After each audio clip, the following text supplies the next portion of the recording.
Hello বন্ধুরা, সবাই কেমন আছো? আশা করছি সবাই খুব ভালো আছো। তো আজকে তোমাদের সাথে আমি শেয়ার করব সেরা স্বাদের চিকেন ডাক বাংলো রেসিপি। তো চলো পুরো ভিডিওটা দেখতে থাকো, আর ভালো লাগলে লাইক কমেন্ট আর বন্ধুদের সাথে শেয়ার করে দিও। আর আমার চ্যানেলটাকে সাবস্ক্রাইব করে অবশ্যই আমার সাথে থেকো। তো আজকের এই চিকেন ডাক বাংলো রেসিপিটা দুর্দান্ত স্বাদের একটা রেসিপি, যেটা ভাত বা রুটি পরোটা যার সাথেই খাও না কেন দারুণ জমে যাবে। তো চলো, এদিকে দেখো আমি 750 গ্রাম চিকেন নিয়ে নিয়েছি। চিকেনটাকে ভালো করে পরিষ্কার করে নিয়েছি। এবার চিকেনটাকে বেশ কিছু উপকরণ দিয়ে আমি ম্যারিনেট করে নেব।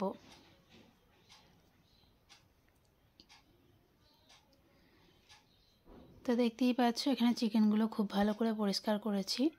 এবার এর মধ্যে আমি দিয়ে দেব 1 চামচ নুন, আর একটু নুন দিয়ে দিলাম। এখানেই যে নুনটা আমি ইউজ করছি, রান্নায় আর নুন ব্যবহার করব না, পুরো পরিমাণ মতো নুনটাই দিয়ে দিলাম। আর 1 চামচ মতো ফ্যাটানো দই দিয়ে দিলাম। আর দিয়ে দিচ্ছি আদা আর রসুন বাটা, এটাও 1 চামচ করে 2 চামচ রয়েছে। সামান্য একটু জিরে গুঁড়ো, ওই হাফ টিস্পুন মতো, আর হাফ টিস্পুন মতো ধনে গুঁড়ো দিয়ে দিলাম।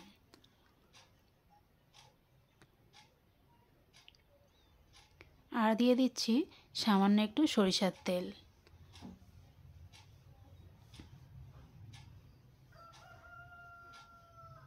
এবার চিকেনটাকে বেশ ভালো করে ম্যারিনেট করে নেব।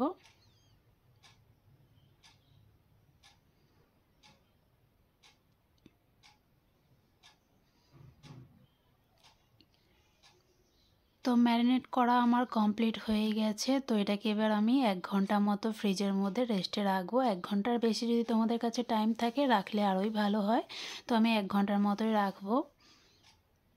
তো এদিকে কড়াটাকে গরম করে নিয়ে এই চিকেন ডাক বাংলো রেসিপির একটা সবচেয়ে প্রয়োজনীয় উপকরণ সেটাই তৈরি করব।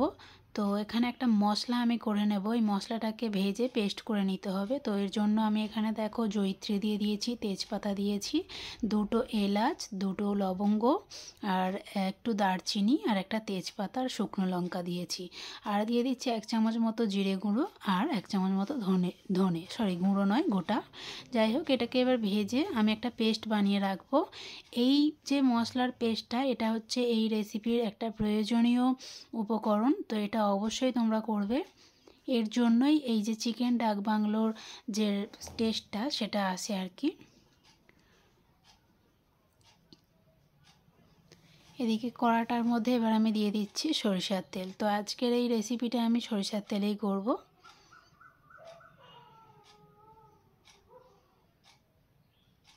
তেলের মধ্যে দিয়ে দিচ্ছি সামান্য পরিমাণের নুন, আর দিয়ে দেবো সামান্য পরিমাণে হলুদ গুঁড়ো। এটা দিচ্ছি কারণ আমি আলু ভাজবো, তো আলুটার মধ্যে তবেই নুন আর হলুদটা বেশ ভালো মতো ঢুকে যাবে।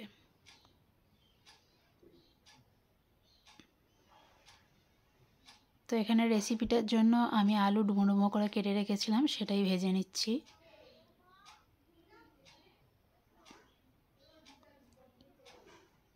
আলুটাকে একদম লাল লাল করে ভেজে নিতে হবে।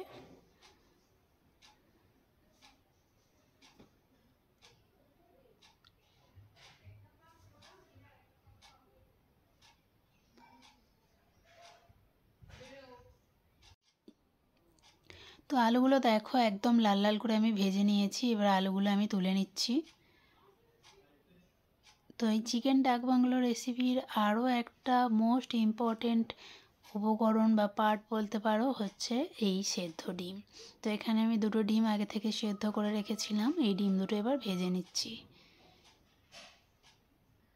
এটাই হচ্ছে এই রেসিপির জনপ্রিয়তা, এই সেদ্ধ ডিম দেওয়া আর এই যে মশলার পেস্টটা আমি করে রেখেছি ওটা, এই দুটো হচ্ছে অবশ্যই তোমরা ফলো করো। তো ডিম দুটো দেখো ভালো করে ভেজে নিয়েছি বা তুলে নিচ্ছি।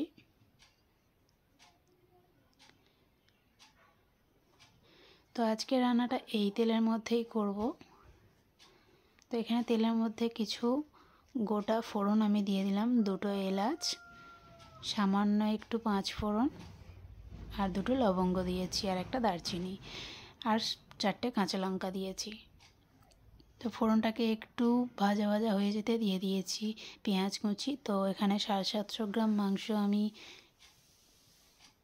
করছি, তো সেই মতোই পেঁয়াজ দিয়েছি। তো তেলটা যেহেতু একটু কম ছিল তাই আর একটু তেল আমি দিয়ে দিলাম। এবার পেঁয়াজটাকে খুব ভালো করে ভেজে নিতে হবে।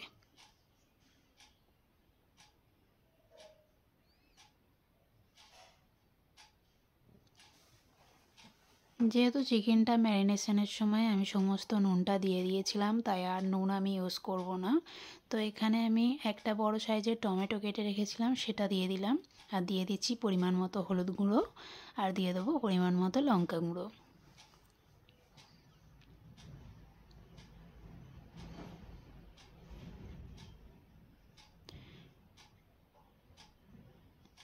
দিয়ে দিচ্ছি আদা বাটা আর রসুন বাটা। তো যেহেতু ম্যারিনেশনের সময় একটু করে আদা রসুন বাটা দেওয়াই আছে, তাই এখানে আদা রসুন বাটাটা একটু ভেবে চিন্তেই দিও, কারণ খুব বেশি হয়ে গেলে আবার বেশি মশলার গন্ধ হয়ে গেলে টেস্টটা ভালো লাগবে না। তো মশলাটাকে এখানে আমি এবার খুব ভালো করে কষে নেব। আর দেখো 1 ঘন্টা পর ফ্রিজ থেকে আমি চিকেনটাকে নিয়ে এসেছি। তবে দেখতে হবে ফ্রিজ থেকে আনার পর যেন সেটা নর্মাল টেম্পারেচারে এসে যায়। তো মশলা কষানো হয়ে গেছে, এর মধ্যে এবার আমি ম্যারিনেট করা মাংসটা চিকেনটা দিয়ে দেব।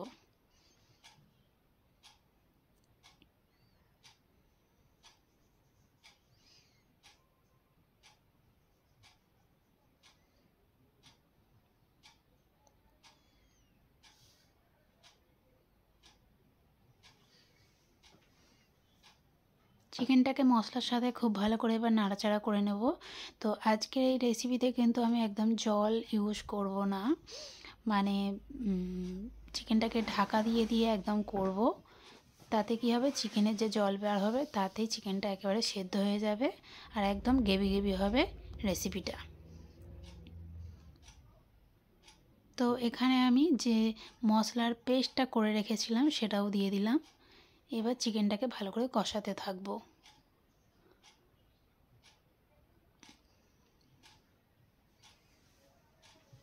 এদিকে ভেজে রাখা আলুগুলোও এবার আমি দিয়ে দিচ্ছি।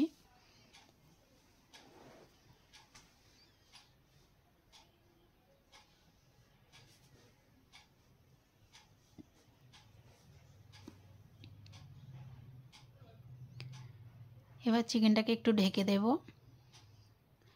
এইভাবে ঢেকে দিয়ে দিয়ে করব, মাঝে মাঝে ঢাকাটা খুলে একটু নাড়াচাড়া করে নেব। তো এই রেসিপিটা একটু স্পাইসি হবে, একটু স্পাইসি ঝাল ঝাল না হলে রেসিপিটা ভালো লাগবে না। তো এইভাবে একটু করে নাড়াচাড়া করে ঢেকে ঢেকে ঢেকে ঢেকে রান্নাটা করব আমি। তো এদিকে দেখো, আমি তো বললাম যে চিকেনে আমি জল দেব না, কিন্তু চিকেন থেকে একটা জল বার হবে, তাতেই পুরো রেসিপিটা আমার কমপ্লিট হয়ে যাবে। তো চিকেন থেকে দেখতেই পাচ্ছ কতটা জল বেরিয়েছে, আমি কিন্তু একটুও জল ইউজ করিনি।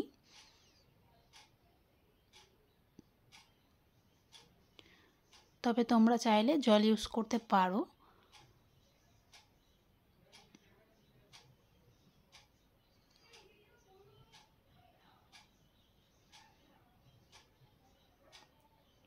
তো এদিকে দেখো, যে ডিম দুটো আমি সেদ্ধ করে ভেজে নিয়েছিলাম, ওই ডিম দুটোকে মাঝখান থেকে ছুরি দিয়ে একটু কেটে দিলাম। তাতে কী হবে, ডিমের ভেতরে চিকেনের টেস্টটা ঢুকে যাবে। তো এদিকে ডিম দুটো আমি দিয়ে দিচ্ছি। এবার এটাকে ভালো করে নাড়াচাড়া করব।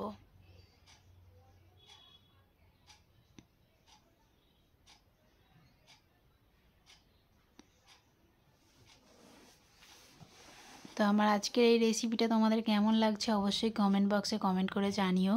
তো এই রেসিপিটা সত্যি বলছি বন্ধুরা, ভীষণ টেস্টি হয়, আর ভাত রুটি পরোটা যার সাথেই খাও না কেন দারুণ লাগে। তো রেসিপিটা আমার প্রায় কমপ্লিট হয়ে এসেছে। এখানে চিকেন আলু সবই সেদ্ধ হয়ে গেছে। আর বললাম রেসিপিটা একদম গ্রেভি গ্রেভি রাখবো আমি। তো উপর থেকে সামান্য একটু ধনেপাতা কুচি ছড়িয়ে দিলাম, আর দিয়ে দেব সামান্য একটু চিনি, আর দিয়ে দেব সামান্য একটু গরম মশলা। তবে গরম মশলা খুব বেশি অ্যাড করবে না, কারণ যেহেতু এই রেসিপির জন্য যে স্পেশাল মশলার পেস্টটা বানানো আছে সেটাই গরম মশলা রয়েছে। তো তাই জন্য খুব বেশি গরম মশলার গুঁড়ো দেওয়ার দরকার নেই, না হলে গরম মশলার গন্ধ হয়ে যাবে। তো চলো, আজকের রেসিপিটা একেবারে কমপ্লিট হয়ে গেছে। দেখো কতটা লোভনীয় দেখতে হয়েছে। এবার এটাকে আমি নামিয়ে নেব।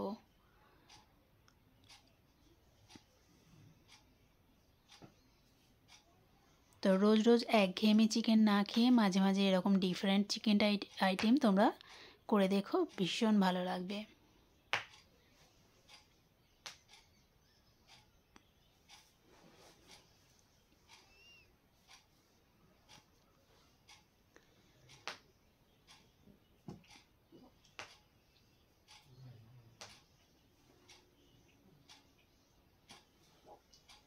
তো আজকের মতো এই পর্যন্তই। এই চিকেন ডাক বাংলো রেসিপিটা তোমাদের কেমন লাগলো অবশ্যই কমেন্টে জানিও। টাটা।